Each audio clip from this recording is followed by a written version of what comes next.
Hai semuanya, bertemu lagi dengan saya Mika Graciela Lumban Tobing dari Politeknik Negeri Medan.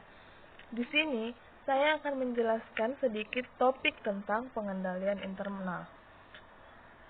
Sebelumnya kita masuk ke sketsa Del, di mana sketsa Del ini dapat digunakan untuk menjelaskan makna dari pengendalian internal itu sendiri.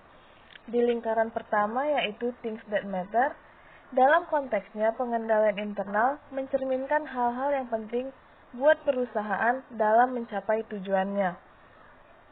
Di lingkaran kedua yaitu things you can control, merupakan pengakuan bahwa hal-hal yang tidak bisa dikendalikan organisasi atau hal-hal yang berada di luar kendali organisasi itu sendiri. Titik singgung antara lingkaran pertama dan kedua, bagian yang diarsir tersebut yang menjadi pusat perhatian ketika merancang pengendalian internal. Dengan demikian, pengendalian internal mengendalikan apa yang relevan bagi perusahaan, atau secara singkat dirumuskan sebagai control what matters. Selanjutnya yaitu pengendalian menurut Koso. Secara luas, Koso mendefinisikan pengendalian internal sebagai proses yang dilaksanakan oleh direksi atau dewan komisaris, manajemen, dan personalia lainnya, yang dirancang untuk memberikan assurance atau keyakinan yang memadai tentang pencapaian atas tujuan-tujuan berkenaan dengan kegiatan perusahaan, pelaporan, dan ketaatan. Adapun tujuan pengendalian yaitu tujuan operasional yang berkenaan dengan efektif dan efisiennya kegiatan entitas, termasuk tercapainya sasaran operasional dan keuangan, serta pengamanan aset terhadap kerugian. Yang kedua, tujuan pelaporan yang berkenaan dengan pelaporan keuangan internal dan eksternal, serta pelaporan non-keuangan. Dari sisi dapat dipercayanya, tepat waktu, keterbukaan, atau syarat-syarat lain yang ditentukan regulator atau aturan perundang-undangan, lembaga yang menetapkan standar atau kebijakan entitas. Yang ketiga yaitu tujuan ketaatan, yang berkenaan dengan ketaatan terhadap hukum dan ketentuan perundang-undangan yang relevan dengan entitas tersebut. Selanjutnya yaitu 17 prinsip pengendalian internal, di mana prinsip pengendalian internal yang menurut Koso ini secara singkat dijelaskan dengan meliputi 5 komponen, yaitu komponen pertama, lingkungan pengendalian. Untuk tunjukkan komitmen terhadap integritas dan nilai-nilai etika, pelaksanaan tanggung jawab pengawasan, menciptakan struktur wewenang dan tanggung jawab, menunjukkan komitmen terhadap kompetensi, dan menegakkan akuntabilitas.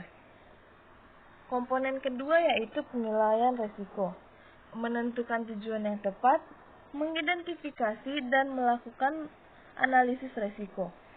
3. Menilai kemungkinan resiko kecurangan.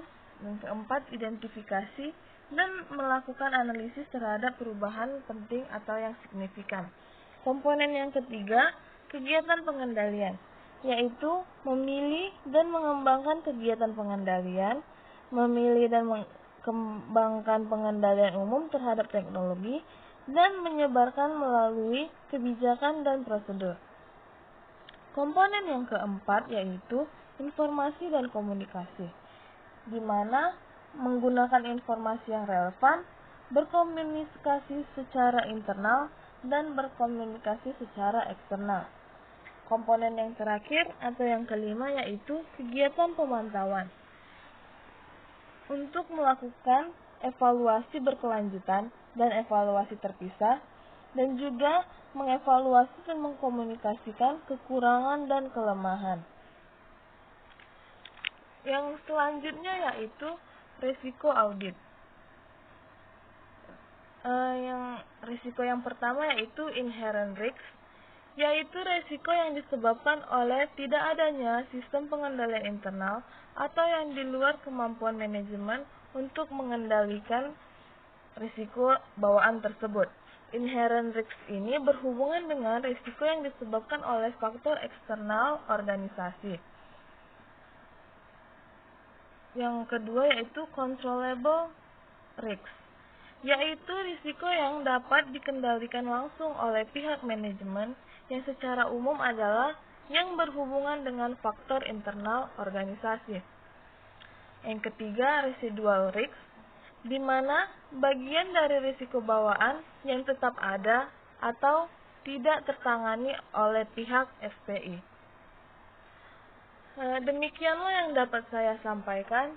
Jika ada kurang dalam penjelasan, saya mohon maaf sebelumnya dan sampai jumpa di video selanjutnya.